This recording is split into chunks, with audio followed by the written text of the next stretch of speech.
Bismillahirrahmanirrahim. We are back with lecture number 23, part 2 session. Our next topic is authorization identifiers and ownership. जी, तो इसके first point में ये explain किया गया है कि आपने एक यूज़र क्रिएट किया और उसको यूज़र नेम एंड पासवर्ड दे दिया। तो अब इस यूज़र को आप क्या कह रहे हैं? आइडेंटिफायर, ठीक है। ऑथराइजेशन आइडेंटिफायर है ये आपका। Second point is use to determine which object user may reference and what operations may be performed on those object.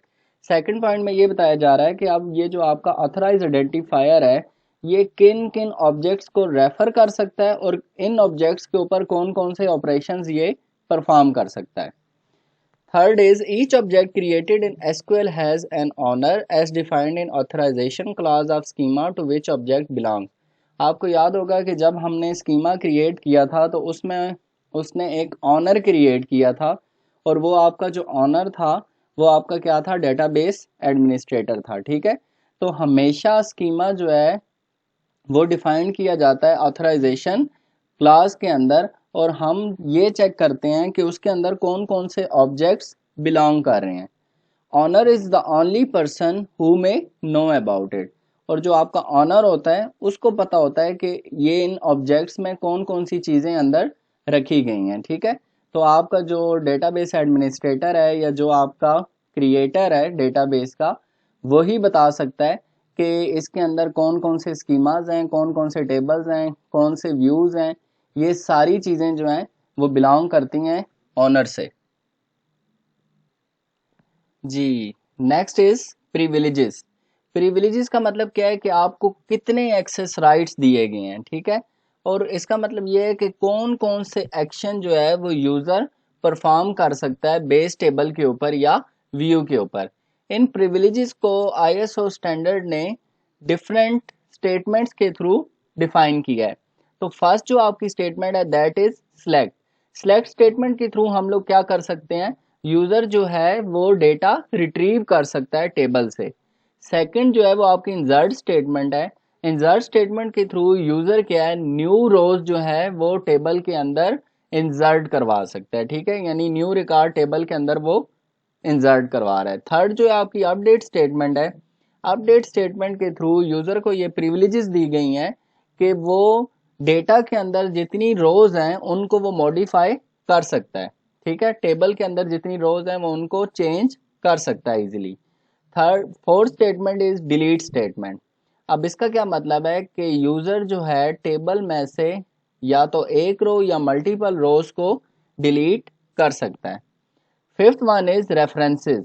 References को ऑलरेडी हम लोग मल्टीपल टाइम्स एक्सप्लेन कर चुके हैं। Reference column of name table in integrity constraints. और references आपको पता होगा हमेशा हम लोग फॉरेन की के साथ यूज करते हैं, ठीक है। यानी हम लोग रेफरेंस टेबल की बात कर रहे हैं यहाँ पे। Last is usage. और यूजेज का क्या मतलब है कि कौन सी डोमेन्स हम यूज कर रहे हैं, यहाँ पे कौन से करेक्टर सेट्स यूज कर रहे हैं। ये जो ऑलरेडी सारी चीज़ें हैं हम ऑलरेडी डिटेल में डिस्कस कर चुके हैं, इसलिए मैं यहाँ पे अब इन्हें इनकी एक्सप्लेनेशन आपको नहीं दे रहा। हाँ जी, नेक्स्ट ये है कि हम लोग कॉलम्स के ऊपर रिस्ट्रिक्शंस भी लगा सकते हैं और रिस्ट्रिक्शंस जो हैं हम लोग इंसर्ट के थ्रू, अपडेट के थ्रू और रेफरेंसेस के थ्रू नेम्ड कॉलम्स के ऊपर क्या है रिस्ट्रिक्शन अप्लाई कर सकते हैं। Owner of a table must grant other user the necessary privileges using grant statement, ठीक है। जो आपके टेबल का ऑनर है अगर उसने कोई आपको प्रिविलेजेस देनी है यूज़र को तो वो हमेशा ग्रांट स्टेटमेंट के थ्रू आपको प्रिविलेजेस देगा, ठीक है। तो ये आप मेक श्योर कर लें कि अगर आपको प्रिविलेजेस दी जाती हैं तो आपको किसके थ्रू दी जा रही हैं? ग्रांट स्टेटमेंट के through. Suppose to create view, user must have select privileges on all tables that make a view and references privileges on the named column, ठीक है। तो आपको ये क्लियर हो गया है कि अगर यूज़र ने कोई व्यू क्रिएट हुआ है तो यूज़र को सबसे पहले तो सिलेक्ट की प्रिविलेज दी जाएगी टेबल्स के ऊपर, ठीक है, व्यू बनाने के लिए। और सेकंड क्या है? नेम कॉलम्स के ऊपर उससे कौन सी प्रिविलेजेस दी जाएगी? रेफरेंसेस की। Likewise, insert, update, delete privileges only if owner has these privileges for every table in view. जी, तो अब हम बात करते हैं ग्रांट स्टेटमेंट की। Grant statement is used to grant privileges on database objects to specific users, ठीक है। यानी जो ग्रांट स्टेटमेंट है हम लोग स्पेसिफिक यूजर्स को दे रहे हैं, हर एक को ग्रांट स्टेटमेंट के थ्रू हम लोग एक्सेस नहीं दे रहे। तो सबसे पहले हम लोग ग्रांट स्टेटमेंट का फॉर्मेट देखते हैं। सबसे पहले आप ग्रांट कीवर्ड यूज करेंगे, उसके बाद आपकी मिड ब्रैकेट्स हैं, मींस मैंडेटरी हैं ये चीज़ें। सबसे पहले आप प्रिविलेज लिस्ट दे रहे हैं, पाइप साइन के बाद आप ऑल प्रिविलेजेस। इन दोनों में क्या डिफरेंस है? इसके अंदर ये मतलब है कि आप मल्टीपल प्रिविलेजेस की बात कर रहे हैं, एक दे रहे हैं, दो दे रहे हैं, तीन दे रहे हैं, छः दे रहे हैं, सात दे रहे हैं, मल्टीपल जो भी आप प्रिविलेजेस यूजर को देना चाह रहे हैं। और सेकंड जो ऑप्शन है ऑल प्रिविलेज, यानी यूजर को हर एक्सेस राइट आप दे रहे हैं कि यूजर हर किस्म का जो रिकॉर्ड है वो मेंटेन कर सकता है, उसमें उसको तमाम प्रिविलेजेस दे दी गई हैं। यहाँ पे ऑन कीवर्ड यूज हुआ है और उसमें आप क्या देंगे? ऑब्जेक्ट नेम, यानी ऑब्जेक्ट नेम में आपका टेबल भी आ सकता है, आपका व्यू भी आ सकता है, और जो हमने दूसरी स्कीमा देखे हैं वो भी आ सकते हैं। टू, अब टू के अंदर आप देखें मैंडेटरी क्या है? ऑथराइजेशन आईडी लिस्ट, कि आप स्पेसिफिक किस यूजर को दे रहे हैं। और ऑप्शनल क्या है? पब्लिक, या आप तमाम यूजर्स को दे रहे हैं, ठीक है। और सेकंड आपकी क्या है लास्ट में? विद ग्रांट ऑप्शन, और ये किस में? बिग ब्रैकेट्स के अंदर, मींस ये ऑप्शनल है। अब मैं आपको सबसे पहले विद ग्रांट ऑप्शन का पर्पस क्या होता है वो बताता हूँ। विद ग्रांट ऑप्शन क्या करता है कि जिस तरह ऑनर आपको ग्रांट कर रहा है, और अगर यही सिलेक्ट आप किसी और बंदे को भी अलाउ करना चाहें, ग्रांट करना चाहें, तो आपको भी ये वो अथॉरिटी भी दे रहा है। एक तो ये अथॉरिटी थी कि आप सिलेक्ट परफॉर्म कर सकते हैं, प्लस ये अथॉरिटी दी कि आप किसी और यूजर को ये अथॉरिटी ट्रांसफर कर सकते हैं, ठीक है। तो ग्रांट ऑप्शन के अंदर आपके पास ये दो एक्शंस परफॉर्म हो रहे हैं। जी, तो हम लोग ज़रा अब एग्जाम्पल को डिस्कस कर लेते हैं। Example 6.7 statement is give the user with authorization identifier manager full privileges to the staff table, ठीक है। तो सबसे पहले देखें, आपने यहाँ पे ग्रांट स्टेटमेंट यूज़ किया और हमने कहा कि फुल प्रिविलेजेस दे दो मैनेजर को, किसके ऊपर? स्टाफ रिलेशन के ऊपर। तो यहाँ पे हमने ऑल प्रिविलेजेस ले लिए ऑन स्टाफ रिलेशन, आपका कौन सा? स्टाफ। और किसको दे रहे हैं? To manager. मैनेजर यहाँ पे आपका क्या है? ऑथराइजेशन आइडेंटिफायर है, जो हमने ऑलरेडी पहले डिस्कस कर लिया है। और यहाँ पे आप जो ऑप्शनल चीज यूज कर रहे हैं वो क्या है? विद ग्रांट ऑप्शन, ठीक है। अभी हमने with grant option last slide में डिस्कस कर लिया है। यानी मैनेजर क्या है? उसके पास ये अथॉरिटी है कि वो आगे जो है मतलब एक्सेस किसी और यूजर को भी दे सकता है, एक्सेस राइट जो है वो ट्रांसफर कर सकता है, अथॉरिटी है उसके पास।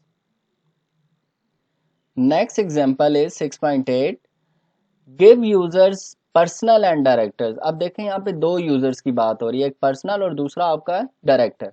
The privileges select and update on column salary of the staff table, के उसे कौन से प्रिविलेजेस दिए जा रहे हैं? सिलेक्ट और अपडेट के कॉलम सैलरी के ऊपर of the staff table. Staff table के अंदर सिर्फ कॉलम सैलरी के ऊपर दो प्रिविलेजेस दिए जा रहे हैं, सिलेक्ट एंड अपडेट के, और किसे दिए जा रहे हैं? पर्सनल एंड डायरेक्टर को।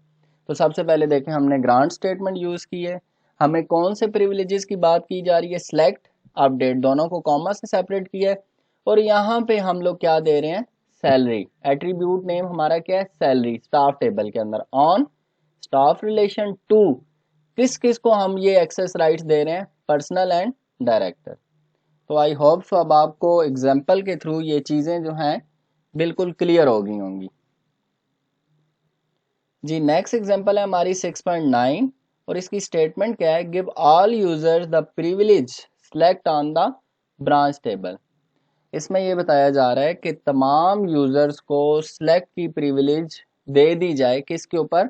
ब्रांच टेबल के ऊपर। तो सबसे पहले आप देखें, यहाँ पे आपने ग्रांट स्टेटमेंट यूज की है, उसके बाद आपने प्रिविलेज नेम, और प्रिविलेज नेम आपका क्या है? यहाँ पे सिलेक्ट, यानी आप सिलेक्ट की प्रिविलेज दे रहे हैं, सिलेक्ट का एक्सेस राइट दे रहे हैं। ऑन आपका कीवर्ड है, और यहाँ पे ऑन के बाद हमेशा हम क्या यूज करते हैं? Relation name. तो रिलेशन नेम हमारा यहाँ पे क्या है? Branch table, branch. टू हमने किस किस को देनी है ये प्रिविलेज? All users. तो ऑल यूजर्स का मतलब है पब्लिक, ठीक है, कि तमाम को। तो यहाँ पे आपने कीवर्ड क्या यूज किया? पब्लिक। ये ऑलरेडी हम फॉर्मेट में देख चुके हैं, ठीक है। तो वहां पे क्या यूज का हो रहा था? ऑप्शनल पब्लिक यूज हो रहा था। तो हमने यहाँ पे ऑल यूजर नहीं लिखा बल्कि पब्लिक कीवर्ड यूज किया है। हाँ जी, next is revoke. Revoke takes away privileges granted with grant. Revoke क्या है? आपके जो प्रिविलेजेस हैं वो आपसे रिवर्ट कर रहा है, वापस ले रहा है, ठीक है। तो इसमें आप देखें, रिवोक कीवर्ड यूज किया, उसके बाद ये आपके पास ऑप्शनल है grant option for. Next mid brackets के अंदर आपकी प्रिविलेज लिस्ट है और ऑल प्रिविलेजेस ऑप्शन। इसमें आप दोनों में से कोई एक ऑप्शन अवेल कर सकते हैं, लेकिन आपको एक ऑप्शन मस्ट अवेल करनी है। ऑन ऑब्जेक्ट नेम आप यहाँ पे देंगे, टेबल दें, व्यू दें, कुछ भी दे सकते हैं। फ्रॉम किसको? मैंडेटरी क्या आपका? ऑथराइजेशन आईडी लिस्ट या पब्लिक, ठीक है। इन दोनों में से भी एक ऑप्शन आपने मस्ट अवेल करनी है। नेक्स्ट जो आपकी ऑप्शनल चीज़ है वो बिग ब्रैकेट के अंदर है, ये आप यूज़ करें या ना करें, इट्स अप टू यू। और इसमें दो चीज़ें हैं, एक रिस्ट्रिक्ट है और दूसरी कैस्केड है। आप लोगों को याद होगा कि रिस्ट्रिक्ट और कैस्केड को हम मल्टीपल टाइम जो हैं अपने प्रीवियस लेक्चर्स के अंदर डिटेल में इसकी स्टडी कर चुके हैं और बड़ी डिटेल से हमने इन दोनों ऑप्शंस को एक्सप्लेन किया है विद एग्जांपल। तो अब यहाँ पे एक नई चीज़ देखें, यहाँ पे है grant option for. Last slide में जो हमने पढ़ा था वो था विद ग्रांट ऑप्शन। अब ग्रांट ऑप्शन फॉर और विद ग्रांट ऑप्शन में डिफरेंस मैं आपको बताने जा रहा हूँ। ग्रांट ऑप्शन फॉर में क्या होता है कि सिलेक्ट की प्रिविलेजेस भी खत्म और अथॉरिटी भी खत्म, कि आप ये प्रिविलेजेस आगे किसी को ट्रांसफर ही नहीं कर सकते, ठीक है। तो आपको अब ये क्लियर हो गया होगा कि ग्रांट ऑप्शन फॉर में आपके पास दोनों प्रिविलेजेस खत्म हो गई हैं, ना ही सिलेक्ट की है और ना ही आपके पास ये अथॉरिटी है कि ये प्रिविलेज आप आगे किसी और को ट्रांसफर कर सकें। हाँ जी, अगर हम लोग रिवोक कीवर्ड को देखें, रिवोक स्टेटमेंट को देखें, तो इसको हम लोग डायग्राम के थ्रू एक्सप्लेन करते हैं। तो सबसे पहले देखें यहाँ पे क्या है, यूजर ए ने ग्रांट किया insert statement on staff relation with grant option, ठीक है। उसने किसको किया? यूजर बी को। यूजर बी भी सेम वही स्टेप कर रहा है, उसने यूजर सी को किया है। अब जो आपका यूजर ई है वो भी ग्रांट ऑप्शन यूज कर रहा है यूजर सी के लिए, ठीक है। और आपका जो यूजर सी है वो सिर्फ क्या कर रहा है? Grant insert on staff. और यहाँ पे ना ही उसने विद ग्रांट ऑप्शन यूज किया, ना ही ग्रांट ऑप्शन फॉर यूज किया है। और लास्ट में आपका क्या हो रहा है? Revoke insert on staff cascade. और कैस्केड के केस में हमने क्या पढ़ा था कि तमाम चीज़ें ख़त्म हो जाएंगी, ठीक है, कि आपके पास अथॉरिटी रहेगी ही नहीं। तो अब आप देखें, ये आपको डायग्राम के थ्रू रिवोक जो है उसका क्या इम्पैक्ट है, क्या इफेक्ट पड़ रहा है, आपको क्लियर हो चुका होगा। जी, नेक्स्ट एग्जांपल जो हमारी है वो है revoke the privilege select on the branch table from all user. अब हम लोग क्या कर रहे हैं? हम लोग रिवोक कीवर्ड यूज कर रहे हैं और हमने प्रिविलेज कौन सा लिया है? सेलेक्ट, ठीक है। ऑन किस? यहाँ पे ऑब्जेक्ट नेम आपका क्या है? ब्रांच। मीन्स ये आपका ब्रांच टेबल यहाँ पे ऑब्जेक्ट नेम ले लिया गया है। फ्रॉम किसके लिए? हमने तमाम यूजर्स के लिए कहा है ना, तो तमाम यूजर्स के लिए हमने क्या यहाँ पे कीवर्ड यूज किया? पब्लिक। पीछे भी हमने देखा था, या तो हम लोग क्या यूज करते हैं? Authorization ID list mean specific user, तो वहां पे हम उसकी ऑथराइजेशन आइडेंटिफायर दे देंगे, ठीक है। लेकिन हम लोग क्योंकि यहाँ पे तमाम यूजर्स की बात कर रहे हैं, तो हमने जो यहाँ पे कीवर्ड यूज किया है वो क्या यूज किया है? पब्लिक। तो इस केस में क्या है कि सिलेक्ट की तमाम प्रिविलेजेस जो हैं वो ब्रांच टेबल में से ले ली गई हैं, ठीक है। तो सिलेक्ट की कोई प्रिविलेजेस भी ब्रांच टेबल में किसी यूजर्स को अलाउ नहीं है। जी, तो नेक्स्ट जो हमारी एग्जांपल है वो है revoke all privileges given to director on the staff table. कि जो आपका डायरेक्टर है, ठीक है, उसको जितनी प्रिविलेजेस दी गई हैं स्टाफ टेबल के ऊपर वो तमाम क्या हो जाएं? रिवोक हो जाएं। तो हमने यहाँ पे रिवोक कीवर्ड यूज किया है और ऑल प्रिविलेजेस यहाँ पे ले लिया हमने, ठीक है। ऑन ऑब्जेक्ट नेम क्या आपका यहाँ पे स्टाफ रिलेशन है, फ्रॉम डायरेक्टर, किससे ले रहे हैं हम लोग, डायरेक्टर, ठीक है। यानी हमने स्पेसिफिक यूजर बता दिया, आपका स्पेसिफिक यूजर यहाँ पे कौन है, डायरेक्टर है। अगर हम लोग ऑल यूजर्स की बात करते हैं तो फिर हम यहाँ पे डायरेक्टर ना यूज करते कीवर्ड, बल्कि हम लोग यहाँ पे क्या आइडेंटिफायर यूज ना करते, बल्कि हम लोग क्या यूज करते हैं यहाँ पे, पब्लिक, ठीक है। तो आई होप सो अब आपको चीजें क्लियर हो गई होंगी। हमने एग्जांपल्स के थ्रू भी ये देख ली हैं और वैसे भी हमने डिटेल में ये चीज़ डिस्कस कर ली है जी। तो जो हमारा नेक्स्ट लेक्चर है, नेक्स्ट लेक्चर के अंदर हम लोग ये कंटेंट्स डिफाइन करेंगे, डिस्कस करेंगे। सबसे पहले हम लोग इंफॉर्मेशन सिस्टम के बारे में डिस्कस करेंगे, ठीक है, कि इंफॉर्मेशन सिस्टम क्या होता है और डेटाबेस के अंदर उसका क्या रोल है। सेकंड जो है that is very important, database system development life cycle. इसको हम बड़ी डिटेल में डिस्कस करेंगे कि डेटाबेस के अंदर जो सिस्टम डेवलपमेंट लाइफ साइकिल का जो पार्ट है उसका क्या फंक्शन है, वो कौन कौन से रोल्स परफॉर्म कर रहा है। उसके बाद हम डेटाबेस प्लानिंग को डिस्कस करेंगे, ठीक है। फिर हम लोग सिस्टम डेफिनेशन के ऊपर बात करेंगे और लास्ट में हम लोग requirements gathering, requirements collection and analysis के ऊपर बात करेंगे, ठीक है। तो आज के लेक्चर में जितनी चीज़ें हम लोगों ने डिस्कस की हैं, आई होप सो वो आपको प्रिटी क्लियर हो चुकी होंगी। फर्दर आप बुक को देखें, बुक के अंदर आपको कोई चीज़ समझ नहीं आ रही तो आप मुझसे ऑनलाइन सेशन के थ्रू वो डिस्कस कर सकते हैं। और फर्दर कोई क्यूरीज आपको समझ नहीं आ रही तो आप वो भी मुझसे ऑनलाइन सेशन में डिस्कस कर सकते हैं। ऑनलाइन सेशन के अलावा भी आप मुझे अपनी क्यूरीज मैसेजेस के थ्रू फॉरवर्ड कर सकते हैं। सी यू ऑनलाइन पे आप मुझसे डिस्कस कर सकते हैं, गूगल क्लासरूम के ऊपर जितने प्लेटफॉर्म हम यूज़ कर सकते हैं, हम कर रहे हैं, उसके ऊपर आप लोग मुझसे डिस्कस कर सकते हैं। क्योंकि मैंने आपको कहा है कि आप मल्टीपल क्यूरीज जो हैं उनको एग्जीक्यूट करके देखें ताकि जो आपके कंसेप्ट हैं वो क्लियर हो जाएं। तो इसी के साथ आज का लेक्चर हमारा ख़त्म होता है। सब लोग अपना ख्याल रखें। अल्लाह हाफिज़।